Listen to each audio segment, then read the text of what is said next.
Let's talk about untying knots, draining the swamp. Let's talk about foreign policy things. Washington, D.C., Donald Trump just took on a lobby there. All that and more coming up on I'm Right.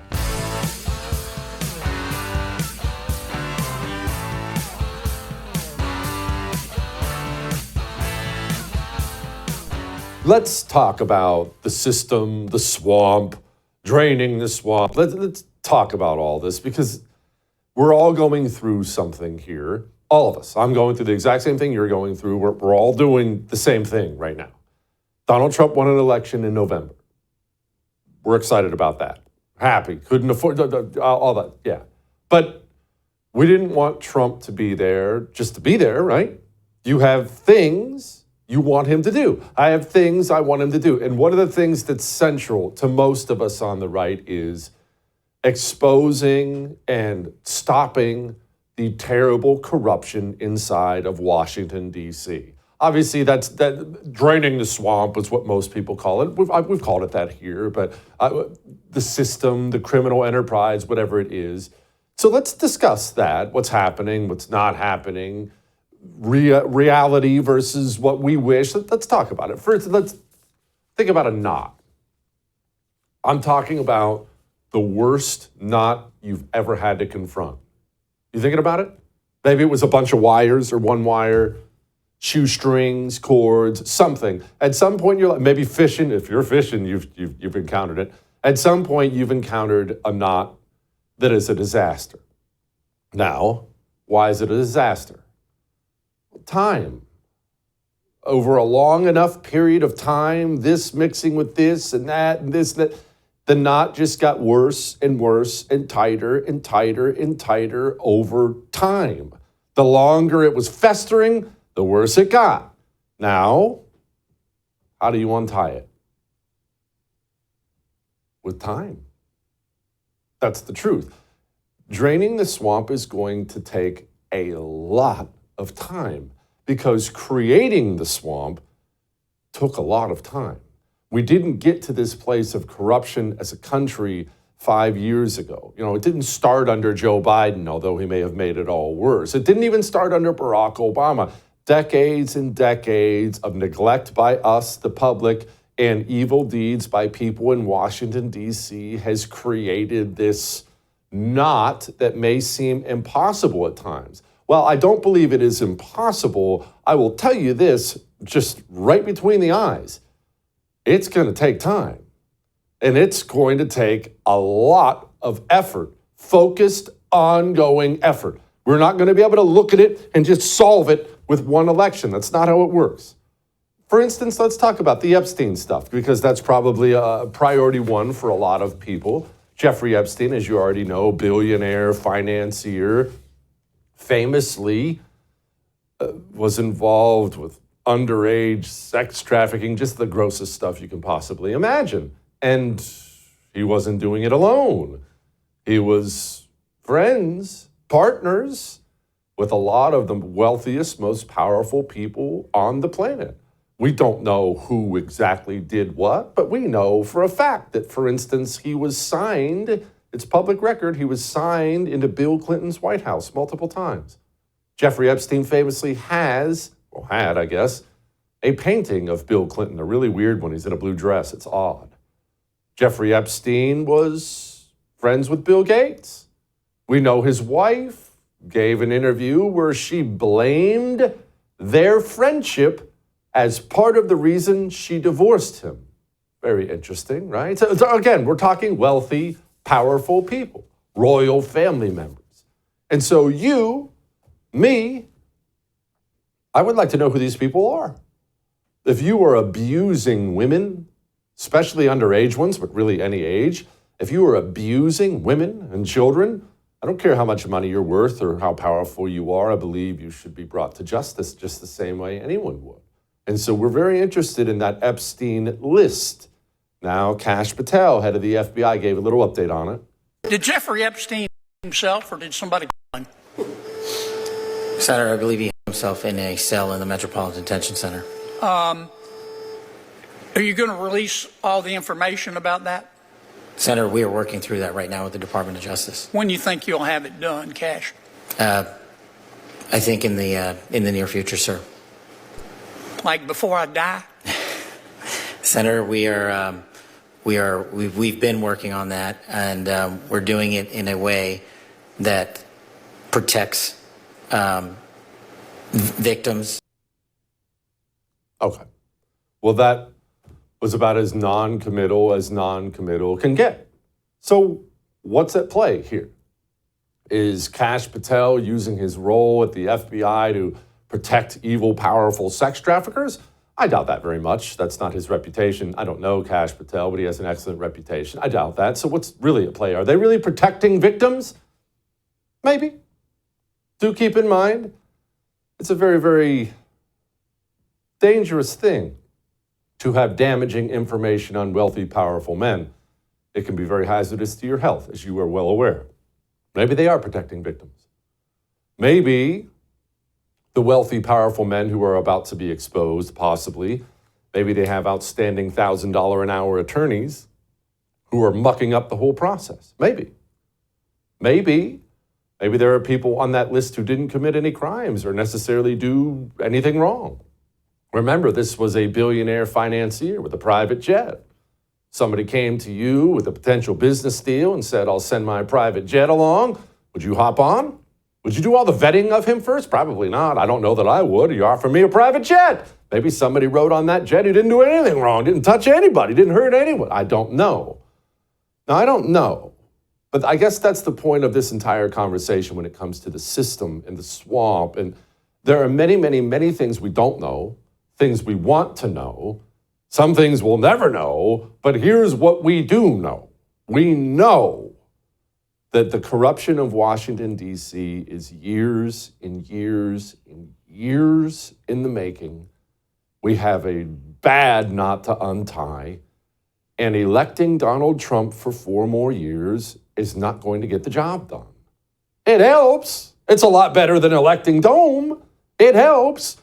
But even if he was perfect, and he's not, and nobody is, but even if he was perfect, you can't undo decades of Washington, D.C. corruption walking in there for your final 4 years of president. That's not how it works at all. Remember Ed Martin? This was a story from last week, but it's kind of a big deal. The U.S. attorney, the D.C. court system is one of the most evil court systems on planet Earth. I am not overstating that at all. I don't care where you go, North Korea, Russia, Iran.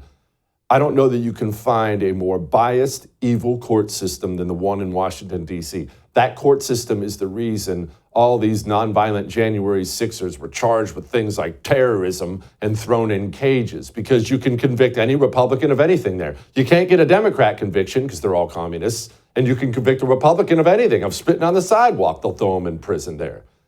And that D.C. court system, it is, in many ways, the enforcement arm and protectorate of the swamp. So Trump wanted Ed Martin. Ed Martin's a good man. We've interviewed him here on this show before. Ed Martin wanted to drain the swamp. Tom Tillis, Republican senator, stopped it, stopped Ed Martin. So Trump came out last week, he said this. He wasn't getting the support from people that I thought. He's done a very good job. Crime is down 25% in D.C. During his period of time. I'm very disappointed in that, but I have so many different things that I'm doing now with the trade. I'm one person. I can only I can only lift that little phone so many times in a day. But we have somebody else that will be great. I just want to say Ed is unbelievable, and hopefully we can bring him into, whether it's DOJ or whatever, in some capacity, because really outstanding. To me, it was disappointing, I'll be honest. I have to be straight. I was disappointed. A lot of people were disappointed. But that's the way it works sometimes.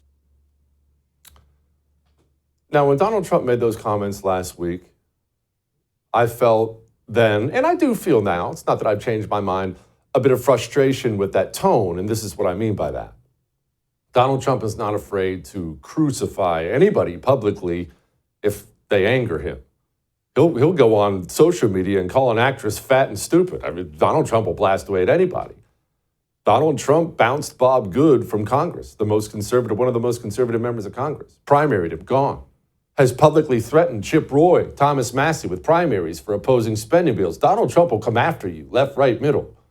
Tom Tillis, Republican senator from North Carolina, single-handedly, pretty much, in conjunction with Democrats, but really single-handedly stopped Donald Trump's pick for U.S. Attorney of D.C. Trump gets on there and kind of I was disappointed, like my son brought home a B in math or something like that. Well, I'm disappointed. And so I was frustrated by that. But the more I listened to it a couple of times more over the weekend. You know what I heard there? Actually, I'm gonna ask the producer to play that clip again here in just 1 second when I call for it. But you know what I heard here? I heard a man that maybe in a tired moment, an honest moment, I heard a man who's exhausted trying to untie the knot. He wasn't getting the support from people that I thought. He's done a very good job. Crime is down 25% in D.C. During his period of time. I'm very disappointed in that, but I have so many different things that I'm doing now with the trade. I'm one person. I can only lift that little phone so many times in a day. But we have somebody else that will be great.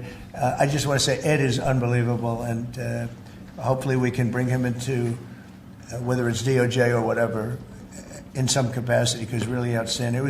To me, it was disappointing, I'll be honest. I have to be straight. I was disappointed. A lot of people were disappointed, but that's the way it works sometimes. I'm only one man. I can only pick up the phone. I was just disappointed. Sounds like a guy who's exhausted. And that brings us to Congress. Here's a little fun stat came out. This GOP, remember, the GOP controls the House and the Senate. They've sent fewer bills to the White House to be signed than any Congress in 7 decades. 70 years. 70 years. It was the Korean War since we had a Congress that did this little. It's exhausting. Where's the rest of our help? But it goes to the point that I really want to make here. A point we've made many times before. We still have a lot of work to do, and we can get it done, but it's not going to be fast. It's not going to be easy. There are Democrats filling up the swamp. Remember what Chip Roy told us last week? There are Republicans protecting the swamp. So the Republicans saying they won't repeal the IRA, they're just Republicans getting fat federal checks for their district, right? That's exactly right. And so to be clear, the CBO said that we could save about $750 billion. Right now, I'm being told that they're going to find $400 billion in savings. You know what that really means is $350 billion are a bunch of hey, I need to bring home the checks to my corn states, or let me be fair, there are Texans. Oh, we have oil and gas companies that wanted their free money too. I don't mind walking into Houston, where you are, or going out to Midland or in Austin and walking into the boardrooms and saying, guys, I am opposing the subsidies that you're taking on the back of your children and my children and our grandchildren. I have no problem telling Texans that. We should not be doing that and selling out the future of our country to walk into rooms and say, oh, we're bringing home your free subsidies. They're not free. They're killing our country. There's a lot of people protecting the swamp. One final example of this. You saw the video last week of the Democrat members of Congress assaulting federal agents at an ICE facility, assaulting federal agents in an attempt to break out illegals who were being held inside. You saw all that. Now, that's a felony. If you walked up to a federal agent guarding an ICE facility and if you so much as laid a finger on them, you would be charged with a felony. If you shoved one, elbowed one, as Democrats did on camera, honestly, even if you didn't have a criminal record, that's probably 10 years, you're gone. You'll be saying hello to your wife and children through prison glass for 10 years. Those Democrats should all have already been arrested, charged with felonies, on the way to prison, lawyering up. Republicans in D.C., Michael McCall, this is how committed they are. I'm just curious, should ICE be arresting or even threatening to arrest members of Congress? I mean, that's obviously a very drastic move. I would only do that if they were complicit with a crime. I don't know all the facts behind this. If they were just visiting a detention center, I've done that many times.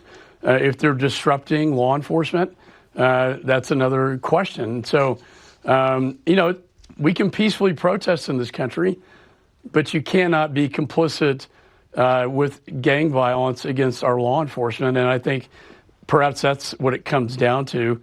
And if I could just add one last thing on the Gaza. Well, with a stance like that, you see, we got a lot of work to do on the knot. It won't be fast. All that may have made you uncomfortable, but I am right. Let's talk about something good, really, really good. You ready for that? Before we do that, let me talk to you about something great. How I slept last night. I don't want to rub it in, but yesterday was Mother's Day, running around, all kinds of things, and then the end of the day came, and I got what is known as the Sunday Scaries. Have you ever heard of that before? That's that moment on Sunday where you realize, oh my gosh, the weekend's about over. Monday's here tomorrow. We got to go to work, got to get ready. What did I do? About 9 o'clock last night, I went to the kitchen, made myself a cup of hot chocolate. Dream powder from Beam hot chocolate. It's delicious. Cinnamon, chocolate. But it puts me to sleep with natural things like melatonin and reishi and all kinds of things. I slept like a baby, like 10 hours last night. Woke up ready to go. You want to sleep like that? You want to feel like that every Monday, every day? Shopbeam.com/Jesse Kelly. We'll be back.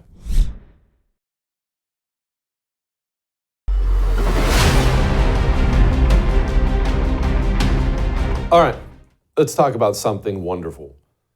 And Donald Trump is really, really great at foreign policy. He just is. And there are reasons behind that, which we'll get into in just a moment. But let me first talk about the release of the hostage, Eden Alexander. Guy was held by Hamas, long time. Trump gets him sprung. Here he was talking about it. Eden's the only American citizen was captured and held hostage by Hamas since October 7th, 2023. And he's coming home to his parents, which is really great news. I mean, to me, it's big news. They thought he was dead. So that's that. All right. I love this about Donald Trump, and it actually makes me angry at other American presidents like Joe Biden and Obama, but I love that Donald Trump brings Americans home. If you are an American citizen and you are held abroad by an evil foreign government, an evil terrorist organization, you have every right to expect your president, Democrat or Republican, whoever it is, to get you home. That's the deal. That's the reason, that's part of the reason we elect these people to serve this country, protect this country. An American president should see it as one of his highest duties to find American citizens, wherever they may be around the globe, and get them home. And Democrats just don't do this anymore. And this really comes down to how you see yourself and how you see America. It's part of the reason Trump is so very good at it. Donald Trump loves this country. I really don't think that's deniable. It's obvious. He's been talking lovingly about America since, years before he ever got into politics. He loves the country. And more importantly, or probably as important, Donald Trump sees himself. He sees himself as a protector of us, as of the American people. And that's how I want the American president to see himself.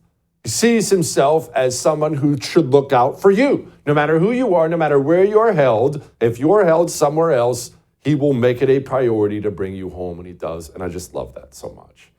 And I love the fact that Donald Trump doesn't want war. A lot of political leaders today and always have loved war. War can be profitable. It can be good for your popularity, but it really takes somebody to command the most powerful army on the planet and always push for peace, which Trump does. Remember his inaugural address when he talked about it? My proudest legacy will be that of a peacemaker and unifier. That's what I want to be, a peacemaker and a unifier. Well, he didn't just say that.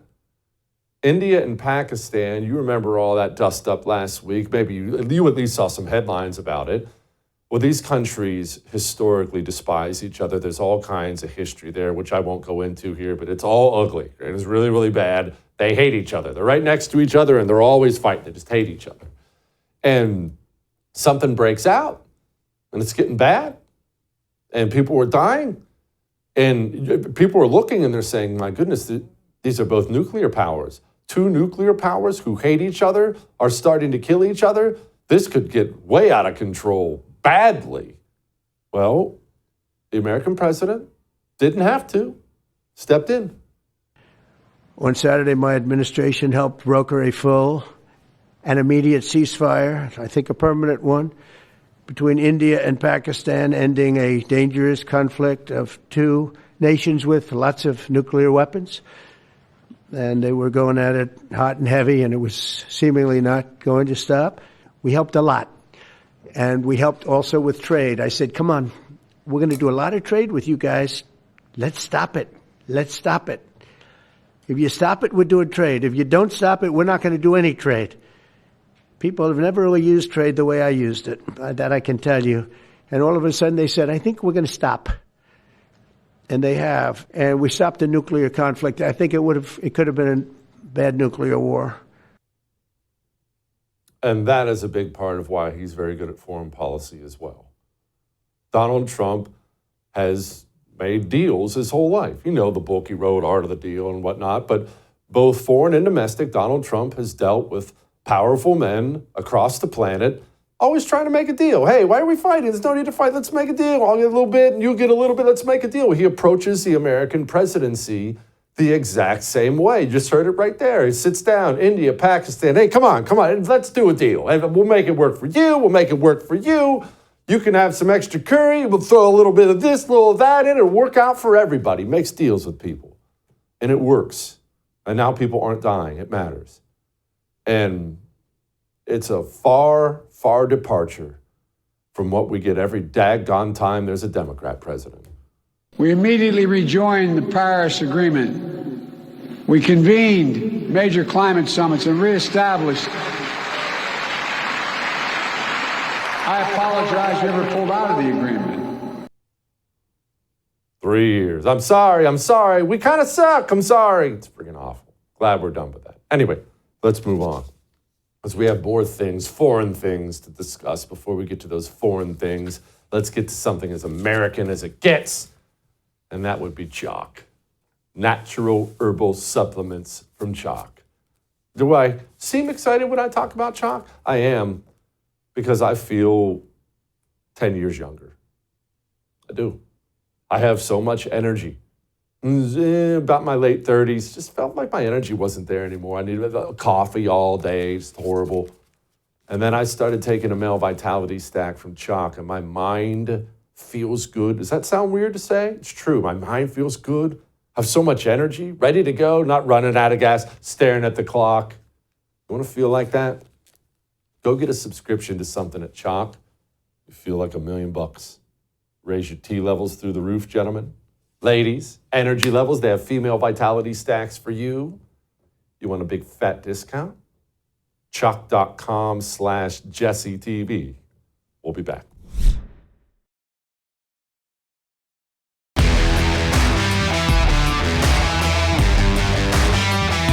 We achieved a total reset with China after productive talks in Geneva. Both sides now agreed to reduce the tariffs imposed after April 2nd to 10% for 90 days as negotiators continue on the larger structural issues. We're not looking to hurt China. China was being hurt very badly. They were closing up factories. They were having a lot of unrest. And they were very happy to be able to do something with us. And the relationship is very, very good. Okay. Well, that sounds good, at least for 90 days. I don't know what all is going on, but I don't have to. John does. That's what we rely on John for. Joining me now, John Carney, Breitbart News editor, or News Finance and Economics editor. Hey, John, okay, first of all, I'm going to ask you so many stupid questions it's going to make your head spin, but you're used to that by now. What deal did we have? What deal do we have now? What's with the 90 days? You can just have the show for tonight. What's going on? Yeah, so Scott Bessent, the Treasury Secretary, and Jameson Greer, the U.S. Trade Representative, went to Switzerland and had what I would call the preliminary discussions. This is really the first time the U.S. and China have gotten together formally since we started putting the tariffs on, since Liberation Day on April 3rd. So what they did is they came together, they had a day of talks. It wasn't a very prolonged thing. There were some preliminary, talks that went on before that. And they agreed to call it like a 90-day ceasefire, where we would bring down our tariffs to around 10%, plus there's an additional 20% fentanyl tariff that's staying on. China would bring down their tariff to around 10%. They had gone up to 125%. We had gone up to 145%, none of which was the intended tariff level. When Trump announced the tariff levels, it was down near 60% originally on Liberation Day. So they are in talks. And while they're in talks, the tariffs are going to stay lower. There's a reason to be a little skeptical. I know the market is really excited about this, and people are saying, yes, this means like trade war called off. But this is just really it's not even an outline of a deal. It's a plan to make a deal. And so we don't know what's going to happen over the next 90 days or after that. I mean, there's got to be some institutional memory in the Trump administration that last time they made a bunch of deals with China, and China didn't follow through on any of the things that they said they were going to do. And that's one of the reasons why when Trump came back in, he had to go big with tariffs again.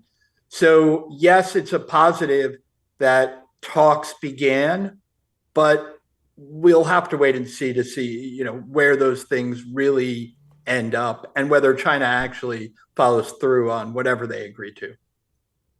Okay, so I have a feeling I'm about to ask the $1 million question, which would be a miracle for me, but Trump referenced the larger structural issues, and I can't help but think that's what you seem to be so skeptical of. What larger structural issues are we talking about here?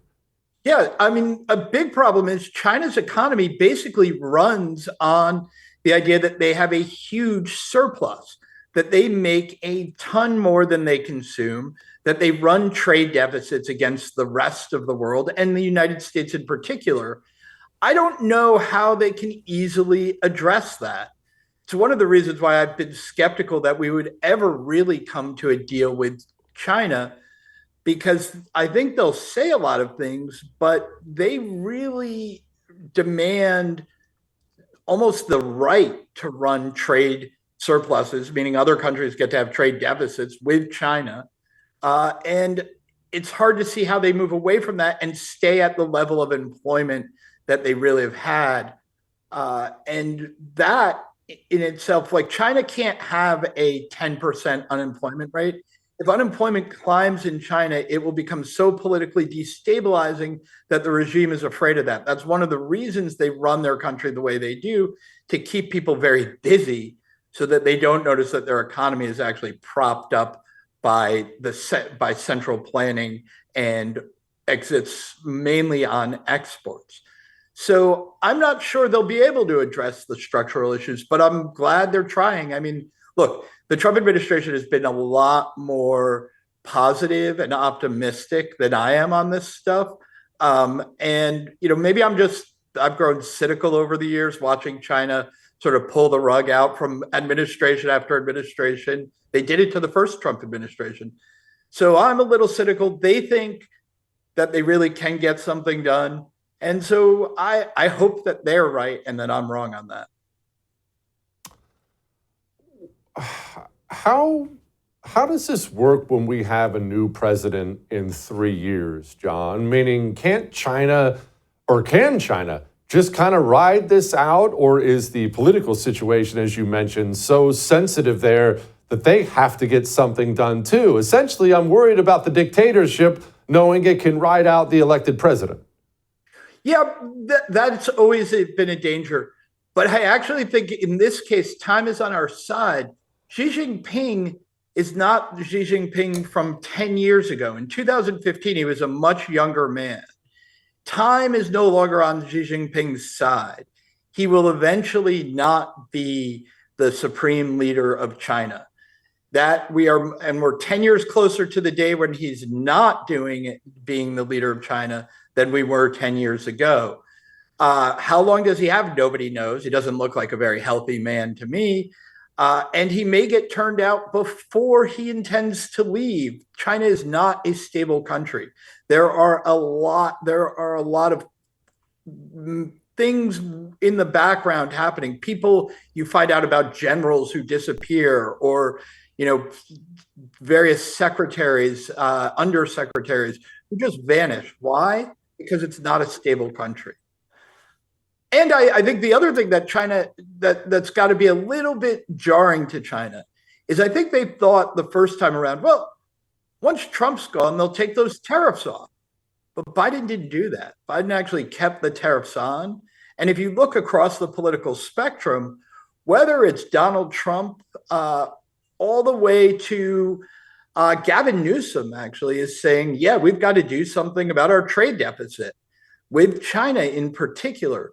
So looking across the political spectrum in America today, I think they have to be a little more nervous than they were 10 years ago. 10 years ago, they could say, yeah, we've got this crazy Trump guy, but he's on his own. The rest of the American establishment doesn't agree with him. Now, I think we've come to a consensus in this country that we're not going to let China continue to run the kind of abusive, mercantilist, predatory trade policies that they have for the last 25 years. And that's on both parties. So I don't think they can be very confident that if we get it, certainly not if we get J.D. Vance in as the next president, but even if we get a Democrat in, I don't think it's going to be, I think a Democrat's going to have to end up running hard on trade. Remember, Kamala Harris tried to run against tariffs. She called it a national sales tax and failed very badly. I think the next group of Democrats to run are actually going to be pretty hawkish on trade issues. Let's switch gears a little bit here to address the Fed thing. The Fed thing being the fact that Donald Trump called Jerome Powell a fool last week. What's going on with this little tiff? Well, yeah, so Donald Trump believes that he should be able to call, the head of the Federal Reserve a fool, or his, too late is his nickname for Jay Powell. He really thinks Jay Powell should be cutting rates. We got some very low inflation reports, particularly the inflation report for March was very low. Later this week, we'll get out the April inflation report. If that's also very low, Donald Trump will have a much better argument. And look, the market does agree that the Fed will start cutting sometime this year, that they'll probably cut 3 or 4 times. And Trump's point is that he thinks fuel prices are coming down. We're deregulating. We're going to have more supply side on the economy. And so therefore, we're probably not going to have a lot of inflation. The Fed holding out, maybe holding back the economy. I'll say in defense of Jerome Powell, I think there's a little bit of still reason to be nervous that not all of the Biden inflation has been squeezed out of the economy, that we still may have a residual inflationary impulse in the economy. And if you cut rates too early, you risk reigniting that. So look, I get it. Trump's a low interest rate guy. He wants them to cut. It's probably been too early.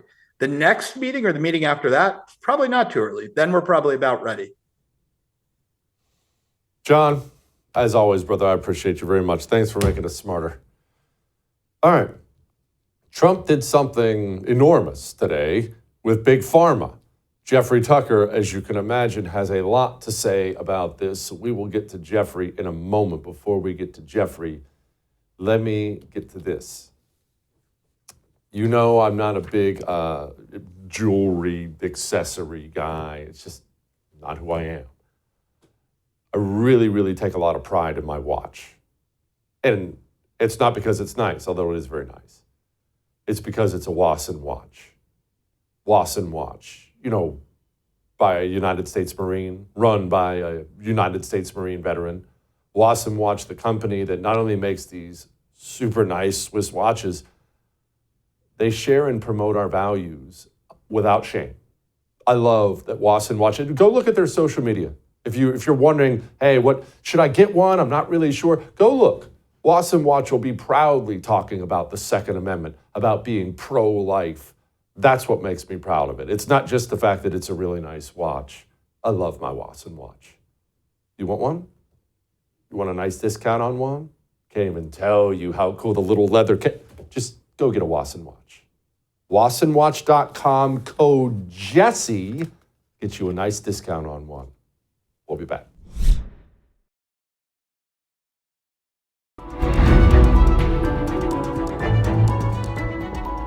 So for the first time in many years, we'll slash the cost of prescription drugs, and we will bring fairness to America. Drug prices will come down. But starting today, the United States will no longer subsidize the health care of foreign countries and will no longer tolerate profiteering and price gouging from Big Pharma. But it's called Most Favored Nation. We are going to pay the lowest price there is in the world.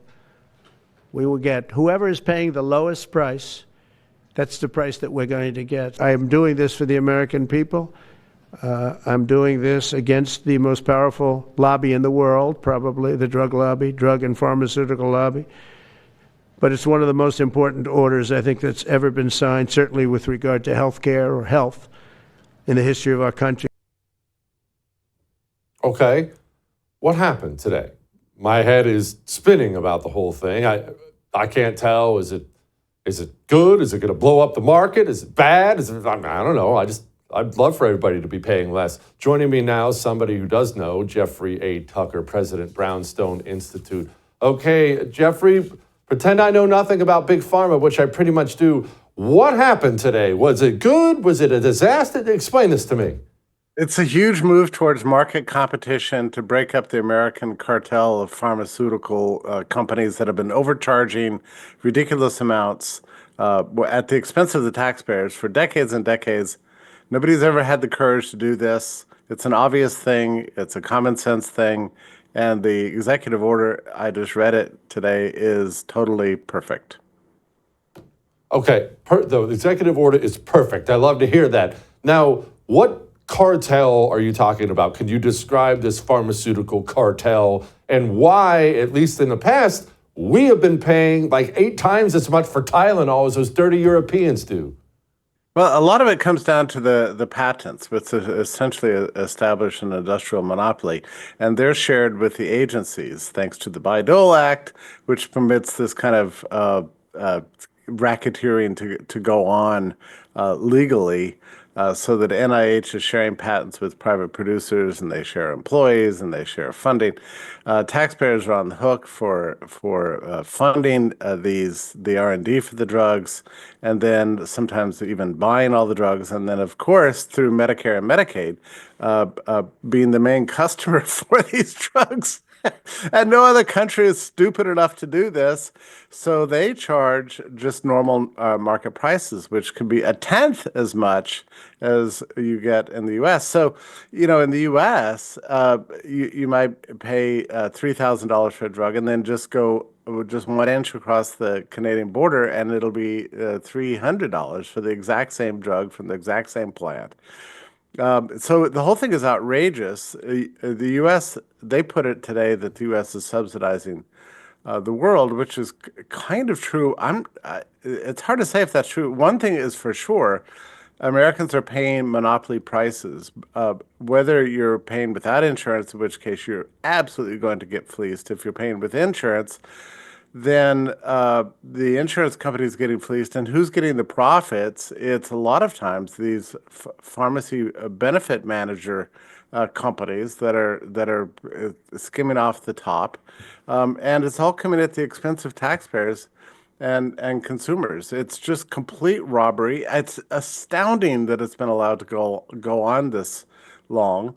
But the thing is that the pharmaceutical lobby, which Trump pointed out is so powerful in Washington, who's exactly right, has always been able to forestall any kinds of changes in this based on the idea that they have a free market in the US and these are free market prices. They're anything but free market prices. And then they also claim that all these excess profits are necessary for research and development. Which, if that's true, it just simply means that American taxpayers, American consumers are paying vast amounts of money to develop drugs for the world that they're getting at a deep discount. So that by itself is outrageous, but I'm not even sure that's true. I mean, a lot of these drugs are repurposed. When you look at the GLS-1s that everybody is talking about for losing weight, they weren't developed as weight loss drugs. They were developed as diabetes drugs. So that's a secondary purpose. I mean, the research and development didn't discover that. It was discovered in use. So there's wild exaggeration concerning this black hole called R&D, which we're supposed to just be shelling out for forever. But there's what's fascinating to me about this. Like, I watched the press conference today; it was totally great. RFK was fantastic. Trump was amazing, and his scope of his knowledge and his ferocity on the subject. Marty McCary, Dr. Oz, and also Jay Bhattacharya were all fantastic. Don't forget, Jay Bhattacharya is also a health economist. He's got a PhD in economics. And a classical liberal libertarian in some ideological sense, but he recognizes too this is about creating an internationally competitive market price for these drugs. And so he gave a very articulate statement. What shocks me about the whole thing, or what strikes me as kind of really interesting about this, is that this order from the top, which and Trump's right, it's epic. It's like nothing like this has ever happened. Has already set off wars on the left and the right. I mean, for one thing, the left has ostensibly always favored this until they got in bed with Big Pharma, and now they're sort of hilariously against it. So it puts them in the awkward position of arguing for higher drug prices on behalf of a drug cartel. I mean, that's not a good place for the Democrats to be in, but that's where Trump has put them. And then on the other hand, you have this sort of corporate right wing, I guess, for lack of a better term, for example, the Wall Street Journal, and almost every establishment libertarian, liberty, free market person online that I could find is totally against this on grounds that they say this is price control, which is an Orwellian upside down claim, but they're making it every day. Ugh. Jeffrey, I know this is a complicated thing. I asked you to try to do that in about 5 minutes, but I appreciate you giving it an effort. Thank you. All right. We have Light in the Mood. Next.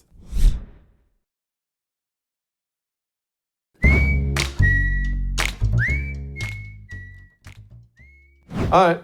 It is time to lighten the mood. And Jill Biden is just a heartless woman. She dragged poor Joe out of retirement and threw a suit on him because she has some new fake gig in Washington, D.C., which will keep her rich and famous.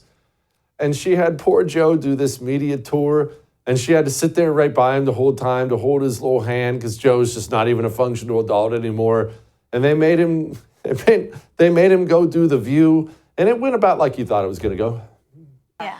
Mr. President, since you left office, there have been a number of books that have come out, deeply sourced from Democratic sources, that claim in your final year there was a dramatic decline in your cognitive abilities. In the final year of your presidency, what is your response to these allegations, or are these sources wrong? They are wrong. There's nothing to sustain that. We found ourselves unable to deal with a lot of just basic issues, and which I won't go into in the interest of time. And so we went to work, and we got it done. And one of the things that and Alyssa, one of the things I think is that the people who wrote those books were not in the White House with us, and they didn't see how hard Joe worked every single day. The projects, the benefits.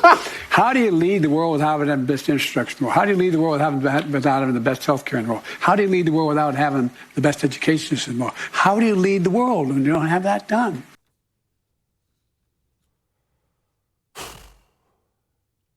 Four years. That man pretended to be our president for 4 years. I'll see you tomorrow. I would thank you for coming to my YouTube channel, but I know how brilliant it is, and I know you love it here. So subscribe and watch. We're going to start really ramping things up and putting some funny stuff, some interesting stuff out there, some collaborations. Either way, my YouTube channel is officially the place to be. So stick around.